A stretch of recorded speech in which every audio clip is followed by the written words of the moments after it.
Olá, gente querida, bem-vindos ao canal Rui Carlos e a Palavra. E bem-vindos também a esta série maravilhosa sobre a volta de Jesus Cristo e o Apocalipse. E nós estamos iniciando esse quadro Você Pergunta e o Apocalipse Responde. Partindo desse princípio que você pergunta e o Apocalipse responde, nós não vamos obedecer essa ordem cronológica dos acontecimentos, dos eventos apocalípticos, mas nós vamos dar uma atenção especial à sua pergunta. Como a pergunta de hoje: quem são as duas bestas do Apocalipse capítulo 13? E você também pode mandar a sua pergunta e nós estaremos respondendo com o maior prazer. Bom, é importante para você que está estudando a Bíblia Sagrada, é muito relevante para você saber que a partir do capítulo 6 do livro de Apocalipse, nós começamos a descrever o que vai acontecer após o arrebatamento da igreja. É verdade que tem muitas pessoas que não acreditam que a igreja vai ser arrebatada antes da grande tribulação. Tem outros que acreditam que ela vai ser tirada, que Jesus Cristo virá salvar a sua igreja no meio da grande tribulação. E outros acreditam que isso só vai acontecer após a grande tribulação. A questão toda é que o mais importante é que você esteja preparado. Isso sim é o mais importante. É como a parábola das 10 virgens, que Jesus Cristo deixa a lição mais importante, que é o preparo, é o cuidado que nós temos que ter para não sermos surpreendidos com a sua vinda. Essa é a lição.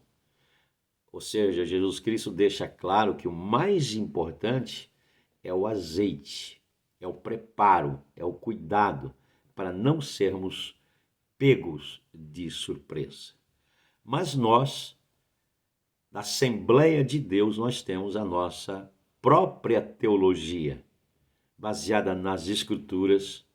Exegeticamente, nós procuramos pautar aquilo que falamos, mas respeitamos todo e qualquer pensamento, qualquer ideia, mas nós pregamos o que está escrito. Então, retomando a pergunta, quem são as duas bestas do livro de Apocalipse?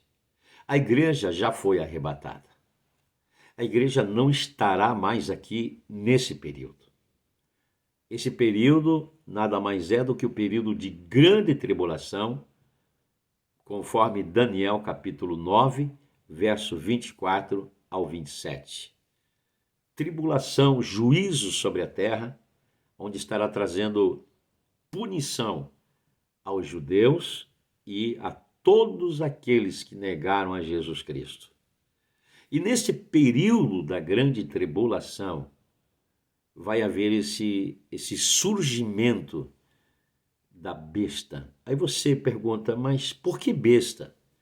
Porque lá no capítulo 6, no cavaleiro montado em um cavalo branco, aquele homem lá, aquele líder, aquele governo mundial, que a Bíblia chama de anticristo, ele virá, sim, com um discurso de paz. Por isso, o branco, ele virá com um discurso convencedor, persuasivo, trazendo solução para o mundo.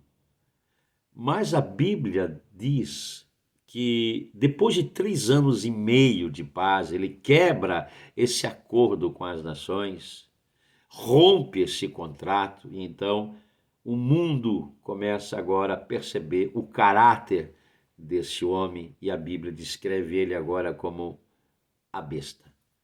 No capítulo 13 diz, e eu vi subir do mar. A palavra mar, na maioria das vezes na Bíblia Sagrada, significa povos, significa gente, significa pessoas. Então diz: eu vi subir do mar, do meio das pessoas, dos povos, das nações, uma besta que tinha 10 chifres e 7 cabeças, e sobre os seus chifres 10 diademas, e sobre as suas cabeças um nome de blasfêmia.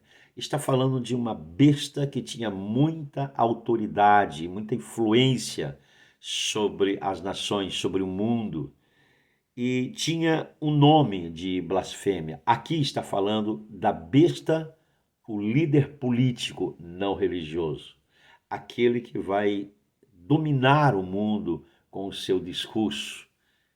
Esse líder aqui é político e não religioso, a besta que surgiu do mar, que surgiu dentre as pessoas. No verso 11 do mesmo capítulo, diz assim: então vi subir da terra, olha só, primeiro do mar, agora da terra. Outra besta, não se refere à mesma, é outra, e tinha 2 chifres, semelhantes ao de um cordeiro, mas falava como dragão. Exercia toda a autoridade da primeira besta, ou seja, ele tinha autoridade da primeira besta, do líder político, e fazia que a terra e os que nela habitavam adorassem a primeira besta, cuja a chaga mortal fora curada. Aqui está falando que o anticristo, essa besta que surgiu do mar, este líder político, ele vai ter o apoio, ele vai ter como um braço direito essa besta que surgiu da terra e que se trata de um líder espiritual. E você diz: como nós sabemos que se trata de um líder espiritual? Porque a Bíblia diz que ele tinha 2 chifres semelhante aos de um cordeiro, tinha aparência de cordeiro, tinha aparência de piedade, mas ele falava como dragão. E o objetivo dessa besta era levar as pessoas a adorarem o anticristo, a crerem no que o anticristo estava falando. E a Bíblia diz que esta besta que surgiu da terra, esse líder espiritual, vai inclusive realizar sinais, prodígios, maravilhas, para que as pessoas creiam no que ele está falando e se rendam e adorem e recebam o sinal da besta do anticristo.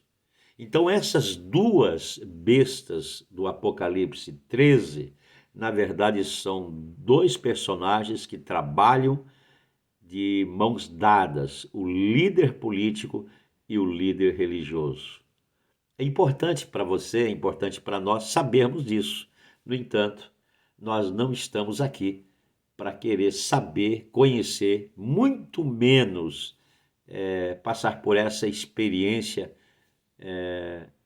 de conhecer, ou de viver, ou de experimentar uma situação de perseguição por conta desta besta que surgiu do mar. A verdade é uma só. E por isso nós estamos pregando que a igreja vai ser arrebatada. Nós estamos debaixo de uma aliança. Só quem está debaixo dessa aliança entende isso. Nós estamos debaixo de uma promessa. E a promessa de Jesus Cristo é essa, que nós seremos tirados da terra antes que isso aconteça. Assim como aconteceu no período diluviano, a Bíblia diz que Enoque foi arrebatado. Como foi no caso de Sodoma e Gomorra, antes da cidade ser destruída, a Bíblia diz que a família de Ló foi tirada antes de vir o juízo sobre aquela cidade. A Bíblia também diz que todas as vezes que Deus manifestou juízo sobre a terra, ele sempre tirou o seu povo antes que o mal acontecesse. Como também diz a Bíblia, e é fato que a Bíblia diz, que o Senhor nos livrará da grande tribulação e não na grande tribulação. É uma questão de exegese. É uma questão de crer no que está escrito. Que o Senhor te abençoe, que o Senhor te guarde, que o Senhor te proteja, em nome de Jesus Cristo.